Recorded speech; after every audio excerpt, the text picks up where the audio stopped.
เนี่ยเดือนพรเด้อญาติโยมทุกคนทุกท่านทักไทยเสาร์วันที่6พฤศจิกายน2568อากาศก็คึมๆเนาะหนาวละเริ่มหนาวละข่าวก็ว่าสิมีพายุเข้ามาแหละโลกก็มีการเป็นยุคเป็นสมัยนะแต่ก่อนยังน้อยต้นไม้ก็หลายต้นไม้ใหญ่หลายต้นอยู่บ้านเนี่ยต้นมะม่วงต้นมะขามต้นมะพร้าวนี่ต้นใหญ่ๆเนาะมือนี่เฮมันล่ะต้นไม้ใหญ่หาบ่ได้มีแต่ตึกนี่ต้นปูนขึ้นมาต้นเสาหลายอย่างแถวเมืองแถวกรุงเทพเนี่ยต้นไม้บ่มีแต่แสงสีเสียงสนั่นวันไหวกลางค่ำกลางคืนโอ้ยุคเป็นยุคเป็นสมัยต้นไม้ใหญ่ก็สิมีแต่อยู่ในวัดนั่นแหละมือนี่ก็ความสงบความเงียบนะมันสิอยู่ตามป่าสมัยก่อนเฮาคือว่าเราเคยไปทำงานอยู่กรุงเทพเนี่ยมันบ่เคยเจอเสียงสีเนาะโอ้ยมันหลุดคือลิกไหลเลยลำคาญเป็นเด็กปั๊มว่าเป็นเด็กปั๊ม5-6 เดือนนี่แหละเข้ากรุงเทพใหม่ๆเป็นตายานได้ทางยานคือเสียงก็สีเนี่ยสีม่วงสีแดงสีอย่างนั้นนะบ่เคยเห็นเนาะตื่นเต้นเหรอวะเด็กน้อยบ้านนอกเขากรุงเทพบ่เคยเห็นตื่นเต้นเป็นตายานเหรอวะเด็กปั๊ม5-6 เดือนตอนกลับมาเนี่ยตอนกลับมาเนี่ยขึ้นหอดบานแห่งก็ขึ้นหอดบานแห่งนี้มันบ่ได้มันได้ยินแต่เสียงนะมันอยู่ในตัวเมืองเลยแถวธนบุรีแถวโรงพยาบาลลาดวิถีนั่นแหละที่ว่าตึกถล่มอย่างนี้แผ่นดินยุบนะแถวนั้นละอยู่ในกลางเมืองกลับมาขี่รถมาฮอดแถวพังโคนเนาะช่วงตี 5ตีเช้าตอนเช้าเนี่ยเห็นท้องให้ท้องหน้ารู้สึกเย็นเลยรู้สึกมีความสุขกันนะมันสงบแค่เห็นซื่อๆได้เห็นภายนอกเป็นท้องให้ท้องหน้าเป็นป่านะรู้สึกเย็นมีความสุขหูก็บ่ได้ยินเสียงว่ามันเงียบดอกแต่มันสัมผัสได้ว่ามันรู้สึกมักแบบนี้แหละมักสงบในนี้นะเนี่ยมันสัมผัสจิตใจคนเฮามันต่างกันนะการได้ชินกับอย่างฝึกฝนมาบางคนก็มักเสียงมันอยู่มาเงียบๆอยู่ป่าหรือบ่มักบ่มีความสุขมาบ่มีเสียงอย่างนะยั่วยวนนะบางคนเป็นมักความสงบเงียบๆในป่าในวัดในนี้ละเห็นบอกบางคนมักเงียบๆมัก มักอยู่ในวัดบ่มักส่งความวุ่นวายในเมืองจักเป็นหยังแบบจะเสกจะสีแต่ว่ามันเคยชินมันก็ชินไปได้เป็นบ่คนบ้านนอกเอาเข้าไปทำงานกรุงเทพก็ไปติดยึดในรูปเสียงกินรสเรื่องของความสุขภายนอกล่ะอยู่บ้านนอกเอาแบบอยู่แต่ให้แต่หน้าแต่สวนเฮ็ดให้เฮ็ดหน้าเนาะเหยียบขี้ตมเกี่ยวข้าวตัดแดดในนี้ละมันก็เป็นทุกข์แต่พอไปทำงานในเมืองได้แต่งตัวงามได้นั่งรถอยู่ในห้องแอร์ในนี้เนี่ยมันก็กลายเป็นความติดสุขติดในกามที่มาอยู่ในเมืองบ้านนอกบ่เอาแล้วบ่สิมาเฮ็ดให้เฮ็ดหน้าบ่เฮ็ดละเนี่ยเขาสัมผัสถึงความสุขที่อาศัยรูปเสียงกลิ่นรสเขาบ่ได้ศึกษาธรรมว่าธรรมะแล้วถ้าเข้าใจก็มีความสุขได้คือกันละแม้ว่าอยู่ในเมืองกันทำงานในเมืองกันแต่สิบ่ติดบ่ติดในรูปเสียงกลิ่นรสนี่คือความเข้าใจในธรรมะเฮาก็ยังบ่เข้าใจเฮาก็ยึดว่าไปอยู่ในเมืองวุ่นวายไปอยู่บ้านนอกเฮาดีกว่าอันนี้ก็เฮาก็ยังบ่ฮู้ธรรมะแม่นบ่แต่ถ้าเฮาฮู้ไปอยู่ไสมันอยู่ที่ตัวเฮาเรียนรู้ที่จะอยู่ตามเหตุตามปัจจัยเห็นบ่ทำงานในเมืองก็มีความสุขได้แม้สิกระทบกับเสียงสีกลิ่นรสต่างๆเพราะว่าเหตุปัจจัยในเมืองมันเป็นอย่างนี้ผู้คนเขาเป็นอย่างนี้เขาดำรงชีวิตอยู่แบบตัวไผตัวมันดิ้นรนมาใช้จ่ายแม่นบ่เลี้ยงชีพด้วยกันนั่นแหละ หาเงินมากินมาใส่เสาบ้านอยู่ในกรุงเทพก็อยู่ตามสลัมก็มีไม่ได้แม้นว่ามีความสุขคู่คนได้ที่ไปอยู่ในจุดนั้นก็ได้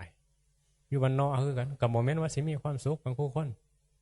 ต้องดิ้นรนทำมาหากินคือกันเมื่อเลี้ยงปลาเลี้ยงท้องบอกว่าประเทศใดชุมชนใดอยู่กลางน้ำก็มีเห็นบ่อยู่ในป่าในเขาเผ่านั้นเผ่านี้ก็มีเนี่ยใช้ชีวิตแตกต่างกันนี่แหละชีวิตของสัตว์โลกที่เกิดมาพุทธเจ้าเพิ่นว่ามาด้วยเหตุปัจจัยมาด้วยกรรมนั่นแหละแต่ละคนเกิดมาก็ต้องไปตามกรรมเจ้าของเกิดมาเป็นขอทานอยู่อินเดียก็หลายเห็นบ่เกิดมาเป็นคนอยู่ตามแม่น้ำที่เฮาเคยไปเขมรกัมพูชานั่นแหละเขามีทะเลสาบเขาทะเลสาบที่ว่ามันเยื้องออกไปเป็นจากแม่น้ำโขงนั่นแหละทะเลสาบใหญ่มีชาวเวียดนามชาวเขมรอยู่เป็นพันครัวเรือนเฮ็ดเฮินเฮ็ดแพร่อยู่กลางแม่น้ำอ่ะมีโรงเรียนมีวัดได้ล่ะอยู่กลางแม่น้ำใช้ชีวิตหากินเป็นชาวประมงนั่นแหละผมมีต้นต้นไม้อยู่ในกลางแม่น้ำเลย วิถีชีวิตแต่ละคนมันก็ไปเห็นแล้วก็เรียนรู้คนเกินมาแบบว่ามีแผ่นดินอยู่เลยอยู่ในแม่น้ำแต่เขากันนั่นแหละก็มีตัวมีตนมีความสุขทุกข์กับการอยู่การกินไปชีวิตเห็นบอกแตกต่างกันเกิดมานั่นแหละจังว่าเกิดมาแล้วเฮาได้รู้เหตุอยู่ว่าเฮาเข้าใจต้นต่อที่เฮ็ดให้เฮาเป็นทุกข์เป็นอย่างคนเกิดมาคือต่างกันมันมาย้อนหยังศึกษาเรื่องกรรมเรื่องคำสอนพุทธเจ้าแล้วเข้าใจได้แบบนี้บ่เอาเลยต้องสร้างเหตุของเราให้มันถูกต้องมันจังให้สอนให้ทานรักษาศีลภาวนาให้มันมีปัญญาสำคัญคือให้เข้าใจนี่แหละเป็นบ่เข้าใจเฮาก็สิเฮ็ดด้วยปัญญาเฮ็ดทานก็เฮ็ดทานด้วยปัญญาเฮ็ดบ่ทุกข์เฮ็ดแบบผู้เข้าใจเหตุเฮ็ดทานนี้ยึดมันก็สิเป็นกรรมแม่นบ่ส่งผลให้เป็นเศรษฐีแต่ว่าเฮ็ดทานด้วยการละกิเลสทำบุญในการละกิเลสคือครูบาอาจารย์สอนนี่มันก็จะเป็นไปเพื่อนิพพานไปเพื่อความพ้นทุกข์ออกจากการเป็นว่ายตายเกิดเนี่ยเขาค่อยๆสร้างเหตุไปเนี่ยสำคัญคือมีปัญญาตรงนี้แหละเห็นบ่มันบอกเกี่ยวเลยว่าต้องมีเงินหลายหรือว่าต้องอยู่ในที่สบายเนี่ยแล้วจังสิภาวนาใดหรือว่าตรงเฮ็ดคอวัดปฏิบัติแนวนั้นแนวนี้นี่คือความบ่เข้าใจในพุทธศาสนาคือกันได้ชาวพุทธเขาทั้งที่ว่าพุทธเจ้าก็บ่ได้สอนให้มาอ้อนวอนมานับถือสิ่งศักดิ์สิทธิ์อีหยังอยู่วัด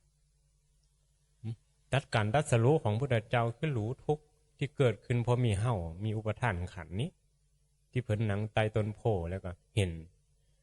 ความจริงว่าทุกข์มีเพราะมีเฮ้าเพราะมีกูเอาความเป็นเฮ้าก็หมดทุกข์ตรงนั้นมันบ่เกี่ยวว่าสิเขามานับถือพุทธศาสนาไม่ว่าต้องมาอ้อนวอนสวดมนต์ทำพิธีกรรมที่จักเป็นอย่างกันพากันเฮ็ดมันบอกวุ่นวายเรามาวัดเตรียมดอกไม้ทูบเทียนบอกคันบอกให้พรกันหน้าโบสถ์หน้าง้อไปโยมบางคนก็ได้คือจังบ่ได้บุญเนี่ยนี่บอกนี่จังว่าบ่เข้าใจเนี่ยกันอยู่แบบลงบ้ายบ่หูเหตุวัดที่สร้างเหตุใดๆให้เจ้าของไปต่อพบภูมินาชานาเพื่อพัฒนาจิตให้มันฉลาดขึ้นมันมีปัญญาเพื่อยุดการเวียนว่ายตายเกิดอันนี้ก็บอกเข้าใจในคำสอนพระพุทธเจ้าถึงเป็นสิ่งที่นี่แหละขาดการศึกษานี่บอกทั้งที่ได้เข้ามาโรงเรียนก็ยังบ่รู้ครูสอนอีหยังอยู่แต่ก็ครูก็สอนบ่ให้รู้ก็มีคือกันได้เมื่อเนี่ย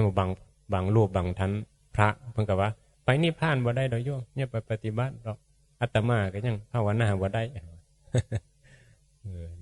ก็นี่แหละมันก็เป็นให้เฮียนให้โยมเนี่ยบ่ได้รู้นะเห็นบ่เข้ามาวัดก็บ่ได้มีข้อมูลที่จะให้เกิดความเข้าใจในคำสอนพุทธเจ้าหรือว่ามีแต่โยมก็บ่สนใจนี่เห็นบ่คือหลวงพ่อครูบาอาจารย์มาสอนให้ภาวนาในนี้แหละก็ยังบ่เอาก็ยังบ่สนใจสอนให้ละกิเลสสอนให้เห็นความจริงก็บ่เอาความจริงกันยังมีตัวมีตนไปหาความโศกกับมันนั้นไหนอยู่ยังจะเกิดอีกอยู่ยังจะเกิดมาเป็นนางสาวไทยยัง ยังจะเกิดมาเป็นมีเศรษฐีนะจะเกิดเป็นเทวดาเป็นนางฟ้าละปรารถนาความสุขกับกาบเกิดมาแล้วในใดล่ะก็ตายคือเก่าหั่นล่ะคันเว้าในนี้ก็มีเจ้าฟังนี่มีตัวตนมันบ่ธรรมดาก็ยังว่าอยู่มันได้ความสุขกับกามนี่โอ้ยมันคักนะมันได้เสพกามนี่อันจังว่าเห็นบอกเขาจังฆ่ากันก็ย้อนหยังย้อนกามยังผู้ยังเมียย้อนหยังกามยังทียังทางกันไอ้น้องพิษกันนะก็ย้อนกามย้อนกูของกูจะได้มาที่ดินที่ดอนกูได้หลายกูก็ดีใจกูก็มีความสุขกูจะเอาไปขายได้เงินแล้วแน่ใดกูไปซื้อหันซื้อนี้มากินมาเสพแล้วก็ตายไปสร้างกรรมทำเวียนหายเดี๋ยวสรุปแล้วกันสิได้หยังเจ้าของก็ต้องนรกย้อนกามย้อนกิเลสในใจไปจังหวะบักทองมันฆ่าแม่มันก็ย้อนกิเลสในใจเจ้าของทำบาปทำกรรมในวัฏทัศน์คือกันเห็นบ่เอาเบิ่งเหตุการณ์ในโลกเห็นบ่คนที่ติดโคกฆ่าคนนั้นฆ่าคนนี้เสพยาก็ย้อนกิเลสในใจย้อนกูจะได้มีความสุขคือกันเหมือนนั่นแหละเนี่ยมันเห็นพิษมันคิดว่าการเห็นในนี้กูมีความสุขเสพยากินเหล้าเนี่ยก็ย้อนเจ้าของคิดปรุงแต่งไปแต่ที่จริงแล้วเป็นการทำร้ายเจ้าของเป็นความเห็นพิษความสุขคือการมีปัญญาเข้าใจในสังขารร่างกายนี่เขาใส่เขาอยู่โซข้าวจังน้อยเขากระต่ายและทิมแล้วได้ทิมแล้วยึดมันถือมันบ่ได้ร่างกายเขาสิอยู่กับร่างกายแบบใดล่ะแบบเรียนรู้เขาแบบบ่ยึดนั่นแหละคือผู้มีปัญญาผู้ฉลาดแล้วผู้ใดมาสอนให้เฮาอยู่กับร่างกายแบบบ่ยึดแน่มีอยู่บ่มีแต่ซื่อในโลกสอนให้ยึดมันเดี่ยวว่าตัวกูเจ้าขี้ร้ายเจ้าล่อเจ้างามแท้เจ้าเท่าแล้วเอาให้เดี่ยวแล้วก็ยึดว่ากูมีกูอีหลีกูขี้ร้ายอีหลีกูเท่าอีหลีกูงามแล้วก็ยิ้มกูรวยก็ยิ้มกูจนก็ทุกข์ซ้ำเติมเจ้าขวางด้วยความบ่เข้าใจถ้าผู้มีปัญญาแล้วบ่มีความว่าซ้ำเติมเจ้าของมีแต่ความเรียนรู้ที่จะอยู่กับร่างกายที่มันต้องเสื่อมไปนี่โดยที่บ่ทุกข์เนี่ยคือผู้มีปัญญาผู้เข้าใจธรรมฉะนั้นเพิ่นจังยิ้มเห็นบ่พระมหากษัตริย์ลูกชายเศรษฐีทั้งหลายก็เพราะบวชเพื่อหยังซะสมัยครั้งพุทธกาลก็เพิ่นเห็นสองทางที่จะบ่ทุกข์มันบ่ได้เกี่ยวกับทรัพย์สินเงินทองภายนอกมันเกี่ยวกับความพอใจในจิตที่เรียนรู้อยู่กับการมีการใดโดยที่เข้าใจว่าอยู่แบบลอยๆคือว่าอยู่แบบตามเหตุปัจจัยเห็นมาเป็นพระนี่มันได้พิสูจน์จิตใจเจ้าของว่าเฮาต้องอาศัยปัจจัยจากญาติโยมมาแล้วก็มันสิมีสิ่งดีแน่บ่ดีแน่เวลาบิณฑบาตนี่แหละได้กับเขาดีแน่บางมองบ่ได้ดีคือพระเพิ่นไปทุดงไปบ้านนั้นบ้านนี้บางมองกับบ่เสื้อบาทเป็นการเรียนรู้จิตใจเจ้าของที่สิอยู่กับสิ่งปรากฏนี้แบบใดโดยที่บ่ทุกข์เนี่ยต้องเรียนรู้ให้เข้าใจแบบนี้แม้มาบวชแล้วต้องการแต่ความสุขบุญหลายวาสนาดีเนาะมีบุญเนาะได้มาบวชคำว่ามีบุญได้มาบวชหมายถึงว่าในใดมันสิหมายถึงบุญก็คือความดีความฉลาดแม่นบ่ที่สิให้เจ้าของฉลาดขึ้นนั่นแหละเดี๋ยวบ่เข้าใจบุญบ่เข้าใจว่าการมาบวชสิให้เจ้าของฉลาดให้เจ้าของพัฒนาขึ้นมันก็บ่ได้ประโยชน์ก็มาทำบาปทำกรรมให้เจ้าของอีกมาบวชก็ตกนรกใดเป็นเปรตใดคือกันบ่เข้าใจคำสอนพุทธเจ้าบ่เข้าใจเป้าหมายนะที่เจ้าของได้มาอยู่แล้วก็ได้ศึกษาเพื่อละกิเลสดังนั้นคนจึงพ่ายแพ้ต่อกิเลสหลายบวชก็อยู่บ่ได้ก็ซิกไปหั่นเด้หรือว่าพออยู่ได้ก็ทนเอาแบบทุกๆอย่างนี้แหละเฮาเว้าอยู่ว่ามาเจอคำสอนมาเจอทางพ้นทุกข์แทนที่สิบ่ทุกข์มันคือทุกข์ไม่เจอคำสอนพุทธเจ้าสอนเรื่องเฮาบ่ทุกข์มันคือยังทุกข์ซะคือยังโง่อยู่ซะเพิ่นสอนให้ฉลาดเพิ่นบ่ได้สอนให้โง่สอนให้เห็นกิเลสตัณหาในใจสอนให้เห็นทุกข์เห็นองค์ทุกข์มันอยู่ในตัวเฮาแล้วผัดคือยังทุกข์เขาจะบ่เข้าใจเข้าใจมันก็ยังโง่อยู่หั่นแหละมันยังทุกข์อยู่หั่นแหละยังโกรธอยู่หั่นแหละยังสั่งผู้นั้นยังฮักผู้นี้คือเก่าหั่นแหละทั้งที่สอนว่าอย่าไปฮักอย่าไปสั่งฮักสั่งมันคือเกิดขึ้นในจิตเจ้าของ ที่ยังโง่ที่หลงสิ่งปรากฏที่บ่เข้าใจสังขารหลงในรูปงามรูปบ่เถียงนั้นก็ไปปรุงแต่งว่ามันงามอีหลีว่ามันคิดร้ายอีหลีคิดร้ายก็สร้างงามก็ยึดก็ฮักอะไรเนี่ยกินอาหารแซ่บก็พอใจอาหารบ่แซ่บก็บ่พอใจมันไผเฮ็ดกับข้าวบ่แซ่บเนี่ยก็บ่พอใจผู้ใดเฮ็ดกับข้าวแซ่บก็พอใจเห็นโผกินข้าวมีเฮ็ดกับข้าวแซ่บก็ดีคือใจค่อยมีเฮ็ดกับข้าวบ่แซ่บก็นี่ง่ายพาเข้าทิ่มเลยแหละเฮ็ดบ่เป็นตาสิแตะกับเขาเนี่ยแม่นี้ก็มีอยู่แล้วเคยได้ยินอยู่โหความพาเข้าทิ่มมีเฮ็ดกับข้าวบ่แซ่บเป็นแน่นั้นได้เห็นบ่กิเลสมันบ่พอใจว่าบ่กินจิตใจของคนมีกิเลสมันลักษณะนี่คือการเมื่อเห็นบ่เข้าไปเห็นอย่างพอใจเอาก็มีความสุขอย่าไปเบิ่งอย่าไปเที่ยวอย่าไปสัมผัสสิ่งที่น่าใคร่อารมณ์ที่น่าใคร่สักคารมอารมณ์เลิศที่น่าใคร่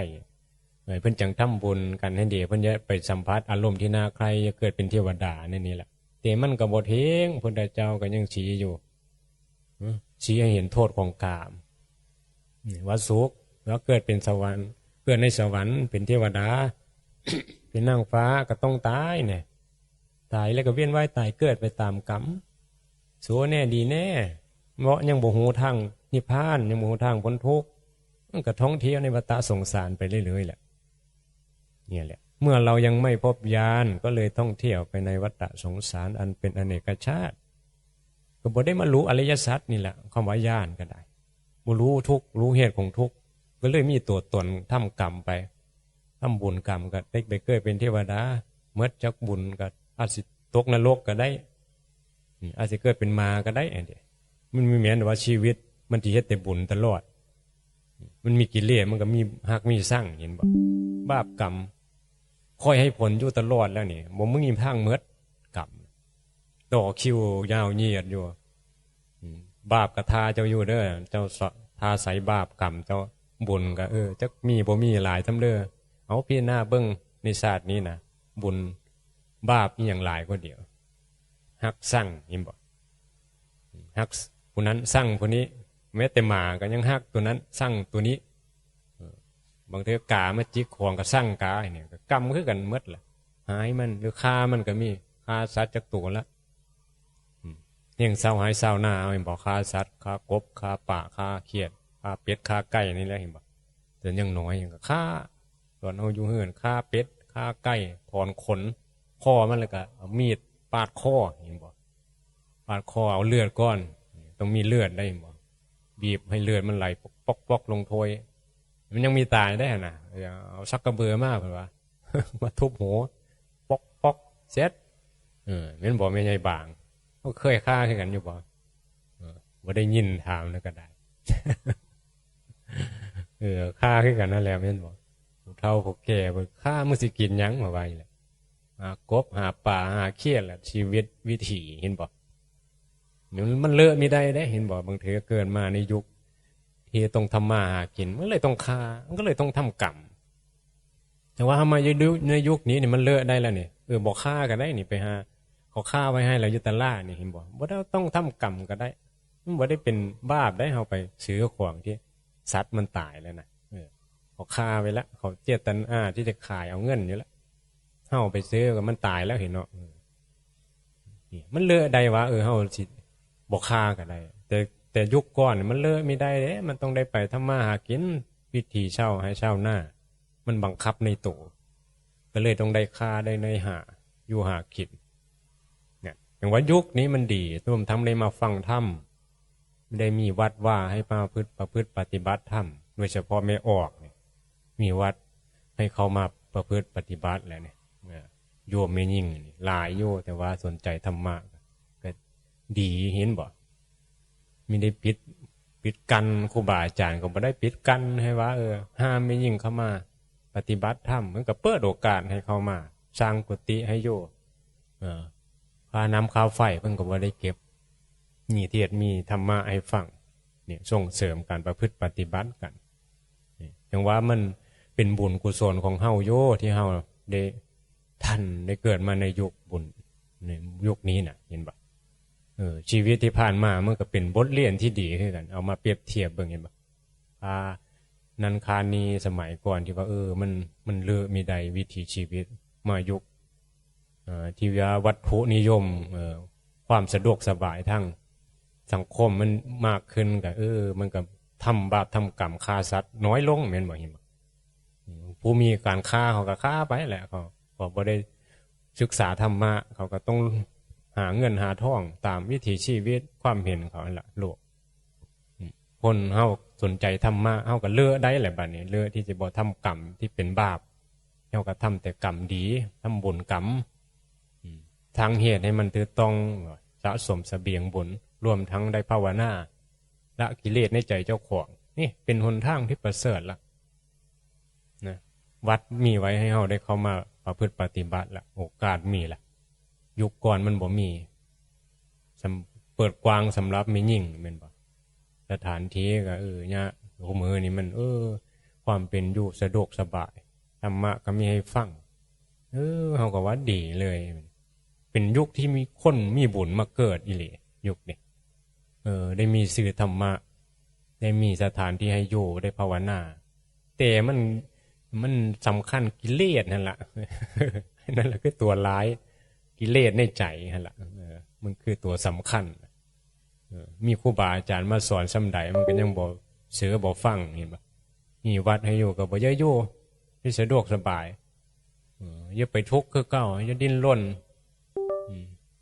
เน้นบอกตามกิเลสตัณหาอย่าเสพรูปเสียงกินรสคือเก่าล่ะอันนี้แหละมันสำคัญตรงนี้แหละนั้นต้องต่อสู้กับกิเลสในใจเจ้าของเนี่ยพาศึกนะกับตัวศัตรูที่น่ากลัวก็คือกิเลสชั่วในใจตนมันเป็นเหมือนศัตรูข้างนอกว่าผู้นั้นผู้นี้เห็นให้เฮาทุกข์ย้อนโง่นี่จิตเจ้าของความเห็นนี่จิตเจ้าของแก้ไขจิตเจ้าของได้ก็บ่ทุกข์เงาเว้าล่ะมันทุกข์กับแสงสีเสียงในกรุงเทพแท้จริงแล้วเขาก็ในสังคมนั้นในชุมชนนั้นก็ถือต้องของเขาในเฮาบ่เคยบ่ชินเฮาบ่รู้ธรรมะมันก็เลยเป็นทุกข์กับสิ่งปรากฏแล้วก็มามักสงบนี่ฉะนั้นเนี่ยศึกษาธรรมเนี่ยอยู่สงบก็ได้อยู่มองวุ่นวายก็ได้มันสงบแท้จริงมันคือสงบในใจคือสงบจากกิเลสพุทธเจ้าเป็นว่าอุปธิวิเวกนั่นแหละแต่มันก็ต้องอาศัยกายวิเวกอาศัยความสงบภายนอกก้อนแม่นบ่มันจังสิได้เรียนรู้ว่าเรียนรู้ให้มันเกิดสติสมาธิปัญญาล่ะอาศัยสมาธิให้จิตมันสงบมันสิจังสิเกิดได้ปัญญามันก็สิแจ้งขึ้นชัดเจนขึ้นนะอาศัยสมาธินี่ระงับให้จิตมันสงบแต่มันก็ยังบ่สงบแท้จริงสงบภายนอกก็ยังบ่แท้จริงสงบภายในคือจิตเป็นสมาธิก็ยังบ่แท้จริงต้องอุปธิวิเวกคือสงบจากกิเลสคือถ้าสงบจากกิเลสอยู่ในสถานที่ใดก็อยู่ได้หมดเพราะข้างในมันสงบวุ่นวายเนาะวุ่นวายเนาะคือยัตสะมันอยู่ในเมืองนะวุ่นวายกับเสียงกับแสงกับสีเนาะลูกชายเศรษฐีโอ้เบื่อรำคาญวุ่นวายจักอีหยังจักเสียงคนด่าคนส้มคนฮักกันเขาก็สลองกันโลกมีความสุขเนี่ยแต่วันนี้แหละมันเขาก็คิดว่ามันวุ่นวายเนาะผู้นั้นผู้นี้จักเป็นหยังวุ่นวายเหรอแท้จริงแล้วใจเฮาเนี่ยแหละไปหาเรื่องที่นี่จังหวะมันสงบแท้จริงคือใจที่มันสงบเข้าใจสังขารเข้าใจการปรุงแต่งของโลกเป็นไปตามเหตุปัจจัยของแต่ละคน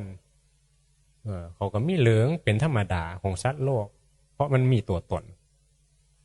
เห็นบอกมันเข้าใจนี่แหละจังว่าธรรมะหมายถึงความเข้าใจถึงที่สุดเห็นทุกอย่างเป็นไปตามเหตุปัจจัยเขาถูกต้องแล้วนะเข้าใจสังขารนี่แหละเข้าใจอริยสัจสี่นี่แหละความเห็นถูกต้องเรียกว่าสัมมาทิฏฐิเห็นว่าจึงว่าเข้ามาเข้าใจให้มันถูกต้องเข้าใจในระดับโลกกิยะก็เป็นไปตามกรรมเขาเข้าใจในโลกกุตละธรรมก็คือบ่มีตัวกูมาเข้าใจอะไรแต่ก็เข้าใจอะไรมัน เข้าใจพอดีเหมือนคนโสก็เข้าใจเขาคนดีเข้าใจเขาก็ดีก็ดี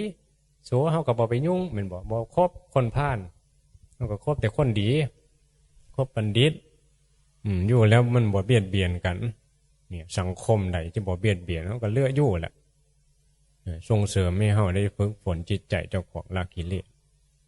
นั่นฉะนั้นนี่แหละเจ้าของก็กำหนดเองได้เลือกได้เส้นทางบ่แม่นครูบาอาจารย์สิมาบังคับมากำหนดกฎเกณฑ์ก็แม้นอยู่มาสอยมาตั้งคอวัดปฏิบัติให้เพื่อละกิเลสมาส่งเสริมให้เฮาได้ประพฤติเพื่อเจ้าของสิได้พบความสุขอย่างน้อยก็ได้ไปสุคติคือได้ทำบุญเห็นบ่พระพุทธเจ้าบัญญัติศีลขึ้นมาเพื่อส่งเคราะห์เพื่อการส่งเสริมให้มีสติละกิเลสบ่ได้แม่นมาบังคับโอ้ยเฮ็ดบ่ได้กฎระเบียบเคร่งครัดโพดวัดนี้บางคนไปครูบาอาจารย์เพิ่นสอนได้ไม่ได้แม่นมาบังคับเฮาได้เนี่ยมันเฮ็ดมีได้มึงก็ทุกข์โอ้ยเฮ็ดมีได้ดอกพอให้ปิดวาจาบ่ได้ทุกข์หลายพอเพิ่นอย่าเฮาพิจารณาจิตใจเจ้าของนะให้เฮาหุบปากนั่นล่ะให้เฮาเป็นใบแน่นี่ของจริงมันนิ่งเป็นใบแม่นบ่ศึกษาตามอันนี้บ่เข้าใจเจตนาครูบาอาจารย์ที่จะสอนเฮาก็เป็นทุกข์นี่แหละฟังเพื่อเข้าใจคนอุบายข้อวัดที่ตั้งขึ้นมาเพื่อสอนให้เฮาได้ฝึกฝนใจเจ้าของเฮาบ่เข้าใจเฮาก็ละเป็นทุกข์คือว่าหั่นล่ะเพราะฉะนั้นขอเพื่อเข้าใจกฎระเบียบบ่ว่าวัดใดที่เพิ่นมีกฎระเบียบขึ้นมาพาเฮ็ดมันได้ประโยชน์หมดแหละพาสวดมนต์ทำวัดก็ได้ประโยชน์บ่สวดก็ได้สวดก็ได้เฮาก็สิเข้าใจคำนี้สวดก็ก็มีสติในการสวดบ่สวดก็มีสติอยู่ตลอดฝึกฝนตลอดธรรมะน่ะมันบ่ได้หมายว่าต้องเฮ็ดแนวนั้นหรือว่าบ่เฮ็ดแล้วมันผิดมันผิดตรงที่บ่มีสติบ่มีความเข้าใจในขณะที่เฮ็ดหรือบ่เฮ็ด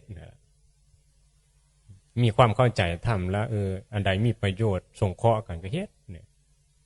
มันตั้งจิตตั้งใจเห็นบ่ระดับคนเข้ามา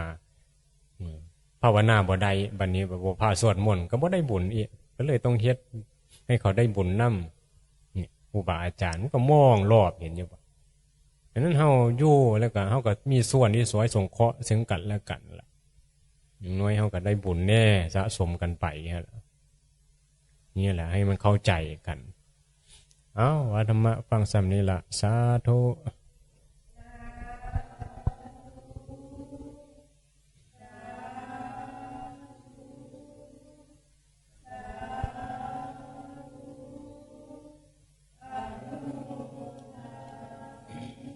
ขณะนี้เวลา 8 นาฬิกา